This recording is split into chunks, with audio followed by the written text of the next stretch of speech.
같이 읽겠습니다. 그 다음 시작. 우리가 서로 교제하고 또 그분의 아들 예수 그리스도의 피가 모든 죄에서 우리를 깨끗하게 하느니라. 아멘. 그러니까 우리가 밤낮 없이 바라봐야 될 분은 우리 믿음의 창시자요 또 완성자이신 예수님 맞죠? 우리 큰 소리로 함께 하겠습니다. 시작. 우리 믿음의 창시자요 또 하면서 왜 이렇게 잘 안 맞죠? 다시 한번 해보겠습니다. 왜 잘, 저하고 이러고 되게 잘 맞는데. 시작. 우리의 믿음의 창시자요 또 완성자이신 예수 그림을 바라보자. 히브리서 12장 2절 말씀. 아멘. 앉아주시기 바랍니다. 성경은 구원받은 그리스도인들을 가리켜 빛의 자녀라 그렇게 말씀했습니다. 그러니까 우리는 어둠에 속한 자가 아닙니다. 밤에 속한 자가 아닙니다. 우리는 낮에 속한 자요 그러므로 우리는 빛의 자녀인데, 빛의 자녀라면 반드시 빛의 자녀들로서 걸어야 하는 게 마땅하지요. 그래서 그 삶을 가리켜서 빛 가운데 걸어라 라고 말씀하는데요, 오늘은 이 빛 가운데 걷는 삶의 특권에 대해서 말씀을 드리겠습니다. 혹은 축복이라고도 할 수 있는데요, 여기 본문 말씀에 보면은 그리스도인은 빛 가운데 있는 사람이라는 그런 암시를 하고 있을 뿐만 아니라 그리스도인은 그 이상으로 빛 가운데 걷는 사람이라는 것을 말씀하고 있습니다. 만약에 우리가 빛 가운데 있는 사람인데도 불구하고 어둠 가운데 걷는다면 그거는 이율배반적인 모순적인 삶을 사는 겁니다. 우리가 빛의 자녀요 빛에 속한 자이니까 당연히 빛 가운데 걸어야 합니다. 빛 가운데 생활해야 합니다.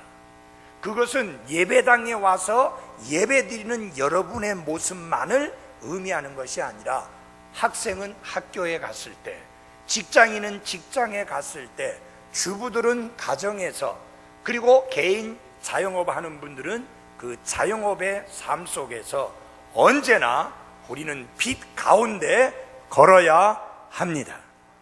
특별히 우리 여기 청년들 대학 새내기라든지 이런 분들의 경우에 정말 우리나라의 대학은 이 젊은이들이 너무나 처음부터 힘들게 적응하도록 아주 힘든 과정을 겪게 하는 고약한 문화가 있습니다. 술을 억지로 먹이지요. 그것도 부족해서 요사이 보니까 여학생들을 성추행하는 그런 짓거리들을 행합니다. 상상을 초월할 정도로. 그래서 대학에서 일체 이런 MT라든지 그런 종류의 것을 하지 못하도록 조치를 취하는 불상사들이 생기고 있습니다. 나는 여러분들에게 분명히 말씀을 드립니다. 대학에 갔든지 새로운 직장에 들어갔든지 항상 잊지 말아야 될 것은 내가 누구냐 하는 자신의 정체성을 분명히 해야 하는 것입니다. 나는 구원받은 그리스도인입니다. 하나님의 자녀입니다. 빛에 속한 자입니다. 빛의 자녀이기 때문에 빛의 자녀들로서 말하고 행하고 먹고 마셔야 하는 것입니다. 따돌림 당할까 봐 두려워하지 마십시오. 그런 애들로부터는 따돌림 당해도 됩니다. 여러분, 그들이 여러분의 인생을 대신 살아줍니까? 그들이 여러분이 하나님 앞에서 그리스도인의 간증을 저버리고 그릇 살아간 그 삶에 대하여 보상해 줍니까? 전혀 아닙니다. 우리가 성도라는 거룩한 신분을 가지고 있는데 이 신분에 걸맞게 생활하려면 항상 잊지 말아야 될 것은 내가 누구냐라고 하는 자신의 정체성에 대한 분명한 인식이 확고하게 있어야 하는 것입니다. 그래서 구원받은 그리스도인은 빛 가운데 있는 자일 뿐만 아니라 실제로 빛 가운데 걷는 사람이어야 합니다. 그 믿음과 대화 그리고 삶 속에서 하나님께서 기뻐 받으실 만한 삶의 모습으로 살아가야 될 뿐만 아니라 하나님께서 우리의 삶에 허락해 주신 그분의 말씀에 의해서 통제를 받는 그런 삶을 살아가야 합니다. 여러분, 여러분을 통제하는 게 무엇입니까? 친구입니까? 아니면 다른 사람입니까? 아니면 환경입니까? 아니면 조직입니까? 직장입니까? 사업입니까? 그것이 나를 통제하고 다스리고 지배해서는 안 되고, 우리를 통제하고 우리를 다스리고 우리를 지배하셔야 될 분은 우리의 주인이시여 주님이신 예수 그리스도 그분뿐이십니다. 그분의 통제와 다스림 안에서 살아가야 합니다. 그래서 그리스도인의 생활에 아주 중요한 세 가지 단어를 잊으면 안 됩니다. No, 알라라는 말입니다. 다 같이 합시다. 알라.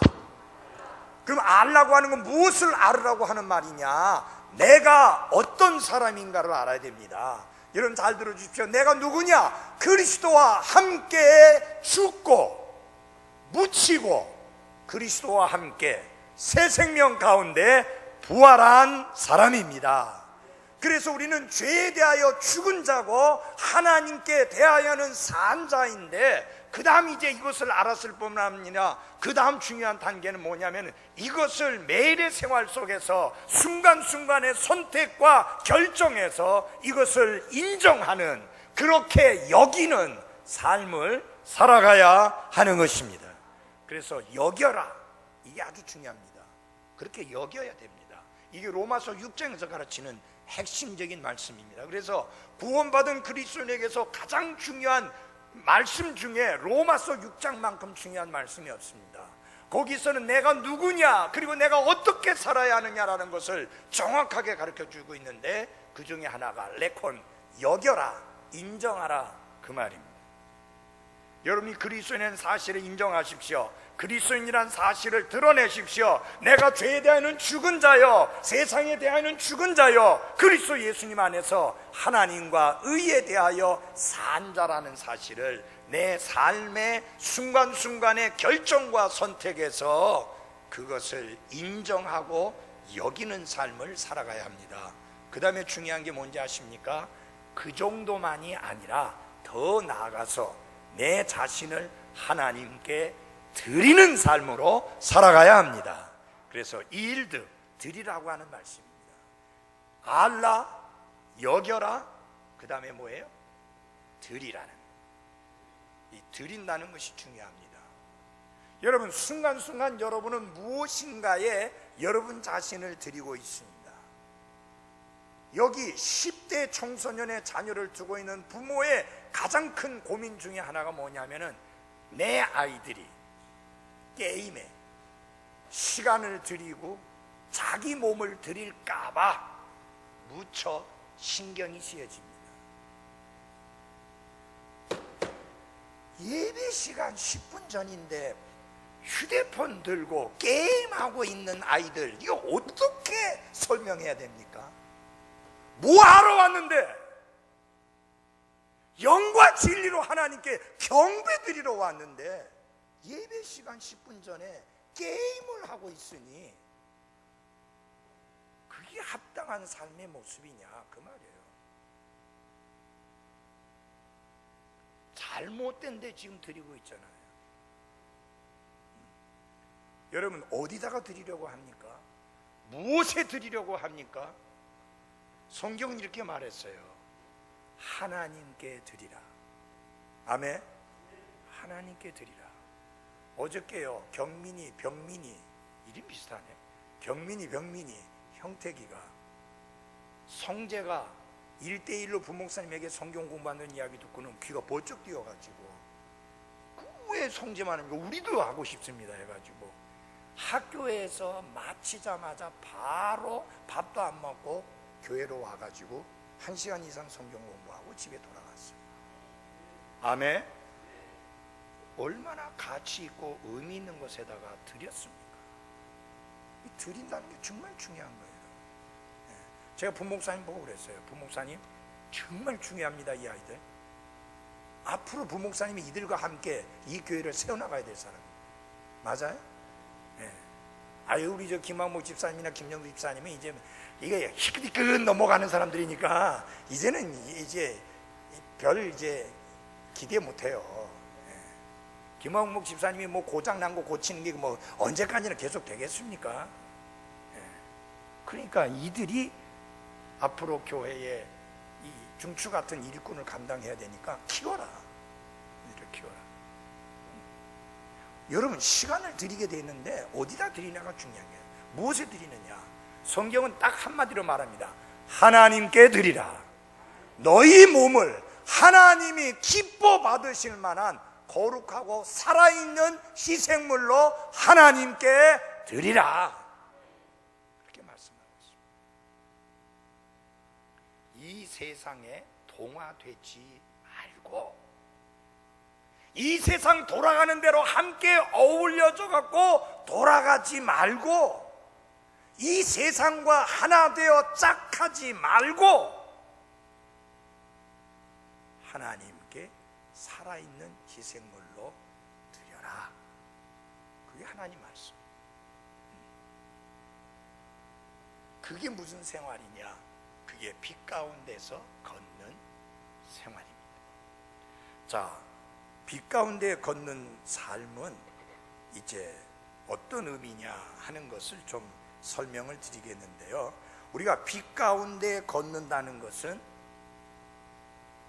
빛이신 하나님을 닮아가는 것을 의미하지 하나님과 동급이 된다고 하는 그 등급을 말하는 것은 아닙니다. 여러분과 제가 어떻게 하나님과 똑같이 동급의 같은 등급의 빛이 될 수 있어요? 불가능해요. 그것은 여러분과 제가 빛이신 하나님을 100% 완벽하게는 아니지만 삶 속에서, 인격 속에서, 대화 속에서, 행동 속에서 닮아간다고 하는 닮음을 의미하는 말씀입니다. 하나님이 빛 가운데 계신 것 같이 우리가 빛 가운데 걷는다는 의미는 우리의 삶의 특성을 의미하는 것이지 하나님과 동등하게 된다는 그런 의미는 아닙니다. 우리 삶의 특징을 보면 우리가 빛 가운데 걷는 자로서의 모습을 드러내 보이는 그런 특성을 가지고 생활을 한다 하는 그런 말입니다. 우리가 비록 하나님의 거룩하신가 하나님의 완전하신가 같이 동등할 수는 없지만은 하나님과 동일한 빛 가운데 거하고 하나님과 동일한 빛 가운데 하루하루를 살아가는 그런 삶의 모습들을 말하는 겁니다. 그러니까 하나님은 언제나 거짓이 없으신 진실하신 하나님인 것처럼 우리의 생활 속에서 정직하지 않음이나 위선이나 죄와 같은 것들을 용납하지 않고 살아가면서 철저하게 그것들을 멀리하며 살아가는 삶을 빛 가운데 걷는다라는 삶의 의미인 것입니다. 그래서요, 빛 가운데 걷게 되면 가식이 없어지고 진실하게 살아가게 되며 끊임없이 거룩함을 추구하는 삶을 살아가게 되는 것입니다. 자, 빛 가운데 걷는다고 해서 그가 절대로 죄를 짓지 않는다는 말은 아닙니다. 왜냐하면 그 다음 7절에 보면은 그분의 아들 예수 그리스도의 피가 모든 죄에서 우리를 깨끗하게 한다는 말씀을 보아서도 우리 삶에서 범죄하는 경우들이 있음을 말해주고 있는 것입니다. 한번 여러분에게 물어볼게요. 24시간 365일 100% 항상 빛 가운데서만 걷습니까? 아니죠. 그렇지 못하죠. 빛 가운데서 걸으려고 하는데 때로는 우리가 실족해서 넘어지고 자빠지는 그런 경우들이 있다고 하는 사실입니다. 그럼에도 불구하고 빛 가운데 걷는 그리스도인에게서 발견되는 두 가지 특징 혹은 두 가지 축복, 두 가지 특권이 있는데 그 하나는 뭐냐? 하나님과의 교제입니다. 우리 한번 7절을 같이 보시기 바랍니다. 같이 한 목소리 읽어볼까요? 시작. 그러나 그분께서 빛 가운데 계신 것 같이 만일 우리가 빛 가운데 걸으면 우리가 서로 교제하고 그랬습니다. 교제하고 이 첫 번째 특권이 한마디로 하나님과의 교제입니다. 이 어떤 사람들은요, 어떤 주석가들은 서로라는 표현이 나왔기 때문에 그리스도인과 그리스도인들과의 교제를 의미하는 것으로 그렇게 오해하는 사람들도 있습니다. 그러니까 뭐냐면 하나님이 빛 가운데 거하시는 것 같이 우리가 빛 가운데 거하게 되면 그리스도인들이 서로 교제를 하게 된다라고 이렇게 이해하는 분들이 있는데 그게 맞지 않는 게 뒤에 구절을 보면 연결이 맞지가 않는 것을 알 수가 있습니다. 이것은 그리스도인과 그리스도인과의 교제를 의미하는 것이 아니라 그리스도인들이 빛 가운데 걷는다면 하나님 자신과 그리스도인들 사이에 서로 뭐가 있게 된다? 교제가 있게 된다라고 하는 것입니다. 그들은 하나님과 교제를 하며 또한 하나님께서 그들과 교제를 하신다는 그런 의미의 말씀인 것을 여러분들이 잘 이해하셔야만 합니다. 왜냐? 하나님이 빛이시고 우리가 빛 가운데 걷게 되면은 우리가 서로 일치점이 있고 그래서 함께 교제하는 것이 가능합니다. 성경에 보면 그렇게 말씀했습니다. 두 사람이 합의하지 아니하고서야 함께 걸을 수 있겠느냐. 그 앞절에 보면 나와 있잖아요. 6절에 하나님과 교제한다고 하면서 어둠 가운데 걷는 자는 거짓말하는 자다. 진리를 행하지 아니하는 자다. 여러분, 빛 가운데 걷는다는 말은 뭘 행한다는 말이에요? 진리를 행한다는 말이에요. 그러므로 진리신 하나님과 서로 교제가 가능해집니다. 전에도 말씀을 드린 적이 있죠. 인간이 누릴 수 있는 가장 큰 특권 중에 하나가 뭐냐면은 하나님과의 교제입니다. 인간이 잃어버린 가장 큰 영광스러운 특권이 있다면은 아담이 하나님 앞에 범죄하여 잃어버린 하나님과의 교제입니다. 근데 여러분과 제가 예수 그리스도를 통해서 하나님과 화해하고 나서 원수의 담이 무너지고 나서는 우리가 하나님과 교제할 수 있는 이 어마어마한 특권을 회복하게 되었습니다. 근데 이 하나님과의 교제를 서로 계속해 나가기 위해서는 하나님이 빛이신 것처럼 그분이 빛 가운데 거하시는 것처럼 우리 또한 빛의 자녀로서 빛 가운데 걸어야만 하나님과의 교제가 가능하게 되는 것입니다. 사랑하는 여러분, 여러분이 어두운 가운데 걸으면서 절대로 기도를 통해서 하나님과 교제하고자 하는 마음이 눈꽃만치도 일어나지 않습니다. 죄를 가까이 하면 뭐가 멀어져요? 기도 생활이 멀어져요. 죄를 가까이 하면 뭐가 멀어져요? 말씀이 멀어져요. 이 하나님의 말씀이 멀어집니다. 왜 멀어질 수밖에 없는가? 성경이 나의 허물과 나의 잘못과 나의 잘못된 생활을 찌르고 지적하고 책망하고 있기 때문에 그것을 이게 받기가 불편한 거예요. 그러니까 이 말씀을 어떻게 사는 게 편하느냐? 덮어놓고 사는 게 편한 거예요. 그래서 성경이 멀어져요. 그래서 어떤 D.L. 무디 목사님이 그렇게 했죠. 여러분이 성경을 가까이 하면 죄가 멀어지고 죄를 가까이 하면 성경이 멀어진다. 빛 가운데 걸을 때만 우리가 하나님과 기도를 통해서 교제하고, 빛 가운데 걸을 때만 하나님의 말씀을 통해서 하나님과 교제합니다. 교제라는 말은 소통한다는 말이에요. 이 소통하는 게 굉장히 중요하죠. 맞아요? 예. 그럼 이게 소통이 안 되면, 몸도 이게 소통이 잘 안 되면은 얹혔다고 하는 게 소통이 안 된다는 말 아니에요. 이게 뚫려야 되는데 안 뚫렸다는 말 아니에요? 그러면 속이 거북하고 더부룩하고, 그래서 몸도 무거워지고 머리도 깨질 듯이 아프고 불편해집니다. 그리스도인의 삶 속에서 마찬가지예요. 하나님과 나와 소통이 잘 돼야 돼요. 나는 기도를 통해서 하나님께 말씀을 드리고, 하나님은 말씀을 통해서, 성경을 통해서 내게 말씀하고, 그래서 듣는 것이 있고 말씀드리는 것이 있고, 말씀드리는 것이 있고 듣는 것이 있어서 이 소통이 이루어져서 교통이 이루어져야 이것이 진정한 교제이다 라는 겁니다.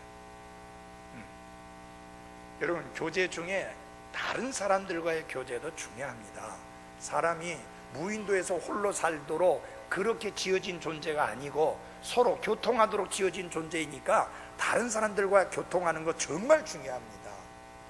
근데 제일 중요한 거는 하나님과 교제하고 소통하고 교통하는 것입니다. 그것보다 더 우선되어서는 안 됩니다. 여러분, 교회 가보면 뭐 내 또래도 없고, 내 중2인데 중2 하나도 없고, 내 고1인데 고1 하나도 없고, 내가 청년인데 대학교 1학년인데 뭐 대학생 하나도 없고, 이런 식으로, 그래서 교회 갈 기분이 아니다, 뭐 갈 맛이 안 난다, 뭐 교회가 안 땡긴다. 뭐 술이에요 땡기게? 예? 교회가 뭐 땡겨서 갑니까? 제발 이런 인간적인 요소들은 내려놓고 우리를 구원해 주신 하나님께 영과 진리로 경배드리는 데만 초점을 맞추시기를 바랍니다. 그래야지 교회 생활이 정상적으로 됩니다. 제가 이 63년도에 구원받고 믿음 생활을 할 때 학생들이 엄청 많았을 때도 있는가 하면은, 어떨 때는 학생들이 개척교회에 이제 가서 섬기라고 이제 권면을 해서 이제 저희 아버님하고 이제 같이 이제 그 개척교회 하는 교회 가보니 뭐 학생들이 있어요? 뭐 또래가 있어요? 없잖아요. 근데 제가 여러분 고등학교 1학년 때 주일학교 부장을 맡아가지고 100명 이상 되는 아이들을 혼자서 통솔하고 인도한 적이 있습니다. 또래가 있건 없건 뭔 상관이에요. 내게 중요한 거는 하나님이요, 내게 중요한 거는 그리스도 예수님입니다. 여러분, 그 신앙생활이 그리스도와 하나님께 초점을 맞춘 신앙생활이 돼야지 내 또래 또 누구 여기다가 초점을 맞추면 안 돼요. 지금은 저희 교회 안에 고르게 계십니다. 연세가 드신 어르신들도 계시고, 남자 어른도 계시고, 여자 어르신도 계시고, 또 중간치 부인들도 있고 장년들도 있고, 젊은 장년도 있고 청년도 있고 학생도 있고, 고르게 있는데 그 중에 또 학년으로 따지면 또 빵꾸난 학년도 있어요. 예. 지금 보니까 올해는 고3이 달랑 한 명인 것 같던데, 고2 한번 손들어. 고2. 예. 고2 하나도 없어. 예?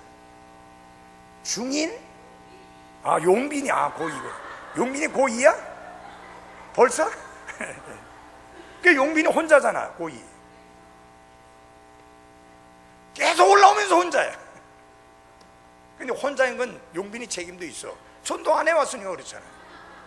아니 내가 혼자다 외톨이다 그러면 나가서 전도해 오면 되는 거지. 왜 그렇게 긍정적으로 적극적으로 대응을 해야지. 뭐 없다, 예를 들어서 또래가 없다면 데려와요. 데려오면 되잖아요. 누가 말 붙여주지 않는다 그럼 가서 말 붙여요. 말 붙이면 되잖아요. 내가. 맞아요? 우리가 이렇게 살아가야지. 언제나 다른 사람에 의해서 내 삶이 좌지우지되게 할 겁니까? 제가 젊은 목사님들에게 이야기하는 게 있어요. 제발 성도들하고 소통 좀 해라. 밥 먹을 때 혼자 앉아 먹지 말고 누구 앞에 가서 찾아, 아니면 오히려 오라 해갖고 제가 부를 때마다 금쪽금쪽 들러올라요. 김동식 형님 이리 오세요. 다른 데 가려다가 할 수 없이 이제 제 앞에 오죠. 알아요 여러분, 제 앞에서 밥 먹는 거 부담스러워 하는 거. 근데 뭐 부담스러울 게 뭐 있어요. 제가 뭐 예수님도 아니고 하나님도 아니고 여러분과 똑같은 인간이에요. 왜 여러분 그렇게 와서 앉으시라고 하는 줄 알아요? 소통하고 싶어서. 어떻게 생활하는지, 직장 생활은 어떠는지, 뭐 자녀들은 어떤지. 그러니까 이거 뭐 김동식 형제님 가정에 경사가 하나 났어요. 막내딸이 결혼하고 6년 만에 지금 임신했어요. 참 감사한 일이잖아요. 이게 소통이 됐으니까 그런 소식도 알지, 소통이 안 되면 뭐 그런 게 있는지 없는지 모를 거 아니에요. 그러니까 소통을 해야 돼요. 소통을. 여러분 예를 들어서 누가 나한테 와서 교제해 주기를 바라지 말고 내가 적극 나서서 교제해요. 가서 말 붙이고 이야기하고. 제가 부목사님한테 자주 하는 이야기 중에 하나, 말을 해라. 말을 해라. 이 소방 점검 하는데 견적서를 보내라 했더니 80몇만 원이 온 거예요. 가만히 보니까 이 견적이 엉터리야. 제가 그걸 보고 전화를 했어요. 무슨 견적을 이렇게 엉터리로 하느냐고. 깜짝 놀라시고, 아니 뭐 어떻게 잘못됐는데. 아니 전기선이 그 조그만 그 2평도 안 되는 그 방에서 전기 따가지고 하는데 무슨 전기선 전선이 2롤이나 들어가느냐고. 한 롤이 도대체 몇 미터냐. 그러니까 꽤 그래가지고 견적이 80몇만 원 나왔다가 50몇만 원으로 뚝 떨어진 거예요. 그래서 제가 부목사님에게 봐라, 말을 해야지 돈도 번다. 여러분 마찬가지입니다. 여러분 이 교회가 감사하고 기쁘고 고맙고 오는 게 즐겁고 하나님께 감사하는 마음이 뜨거워지려면 여러분들이 적극적으로 나서서 이 교회를 세우는 일에 힘써야 이 교회가 행복하고 기쁜 교회 생활이 됩니다. 근데 꼭 누군가가 나한테 와서 섬겨주기 바라고 말 붙여주기 바라고 좀 챙겨주기 바라고 그러면요 이게 힘들어요. 저는 인생을 살면서 원래 집안 자체가 외롭게 컸잖아요. 어머니하고 아버지하고 저하고 셋이만 월남을 하다 보니까 뭐가 없어요? 가족이 없어요. 그래서 제가 초등학교 다닐 때 제일 어려운 과목 중에 하나가 친척 그거 하는 거 있잖아요. 왜? 삼촌, 이모, 고모, 뭐 그다음에 뭐 사촌, 뭐 이게 도대체 모르겠어요. 이게 뭐 외국어보다 더 어려운 것 같아. 결혼 생활해가지고 이제 애들이 결혼해갖고 또 그 밑에 새끼들이 생기다 보니까 요새 조금 이해가 가요. 왜냐면 고모도 있으니까. 우리 저 성애가 동준이 고모고 세준이 고모다 보니까 고모가 이런 사람이 고모구나. 사촌이다. 세준이하고 동준이하고 얘네들끼리 사촌이다. 그 다음에 용빈이하고는 이종 사촌이다. 이거 많이 알죠? 어려운 건데.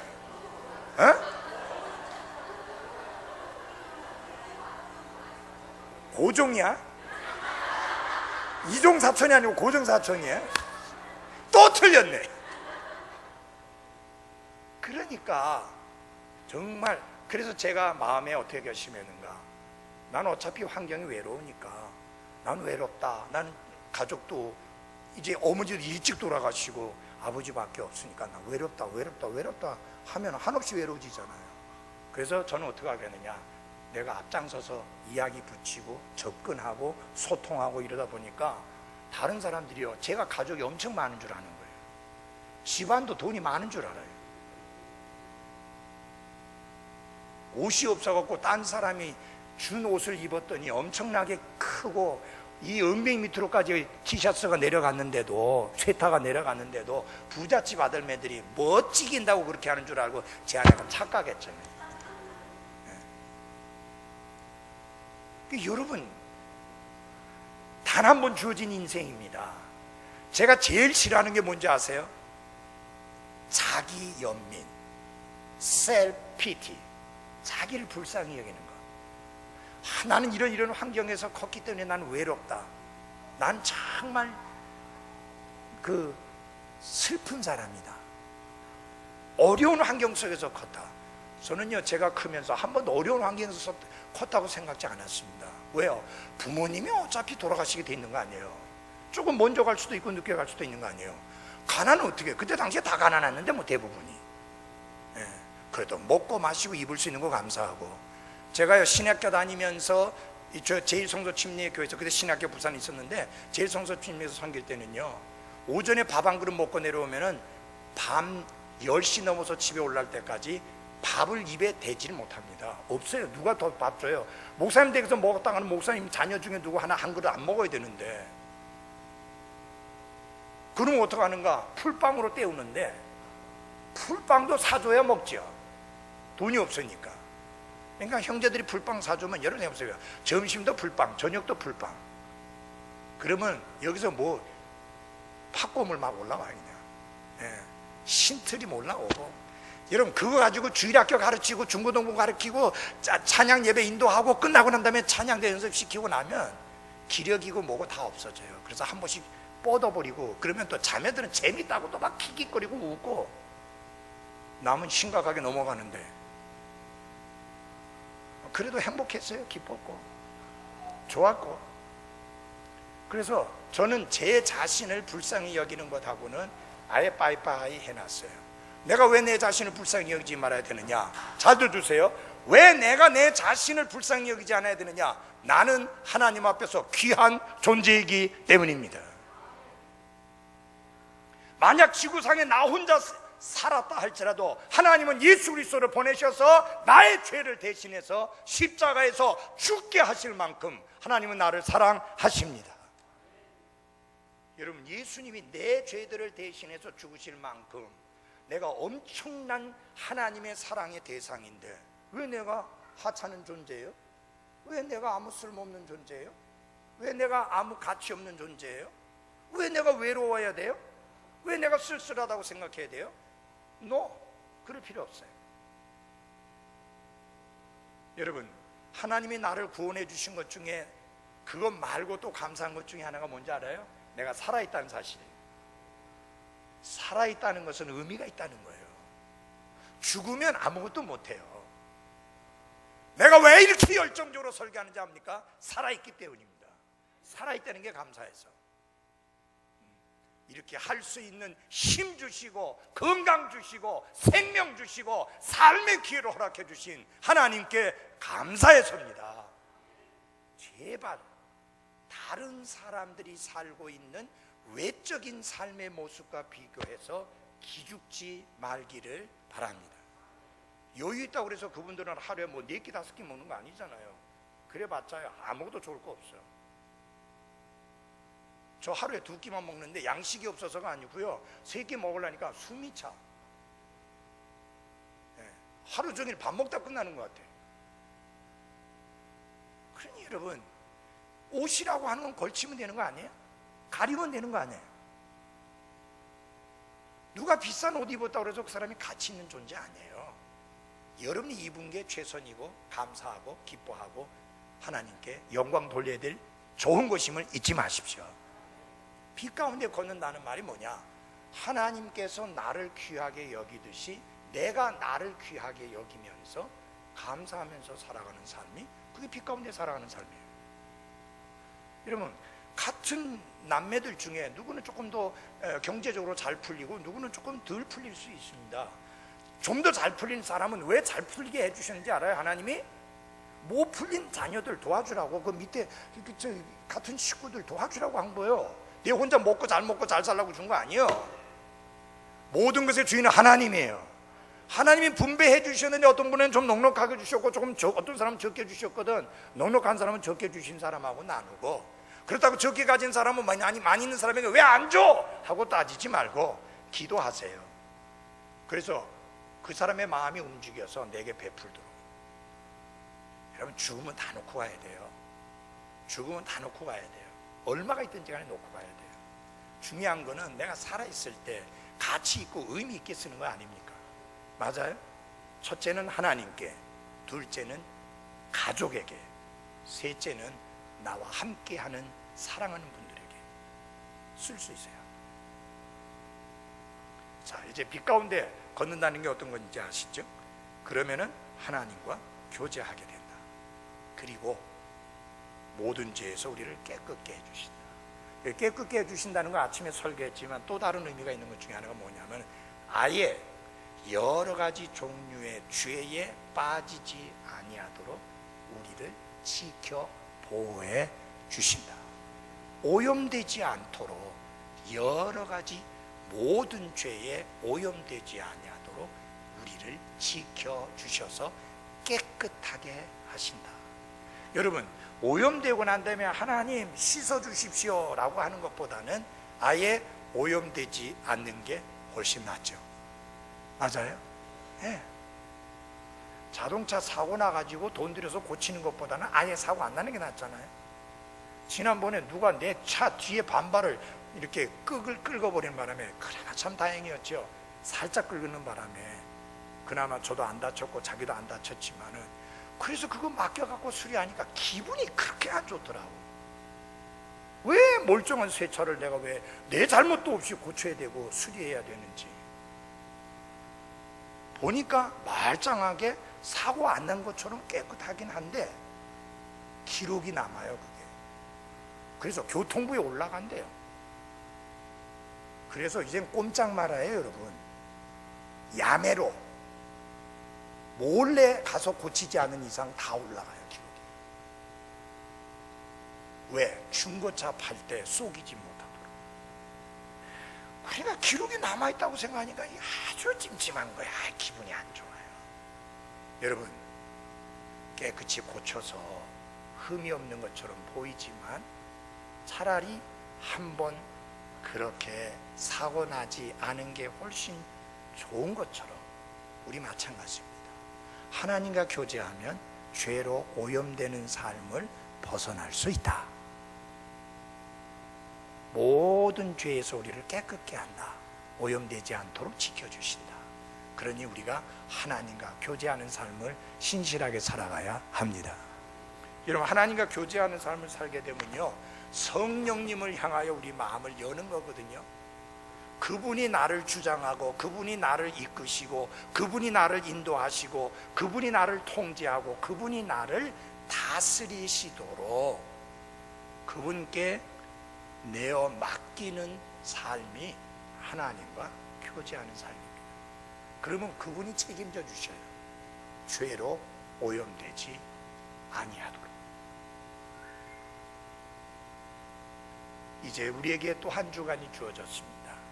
하나님과의 깊은 교제를 통해서 거룩하고 깨끗한 삶으로 하나님 앞에 영광 돌리는 삶을 살아가는 나와 여러분이 되기를 바랍니다. 기도하겠습니다.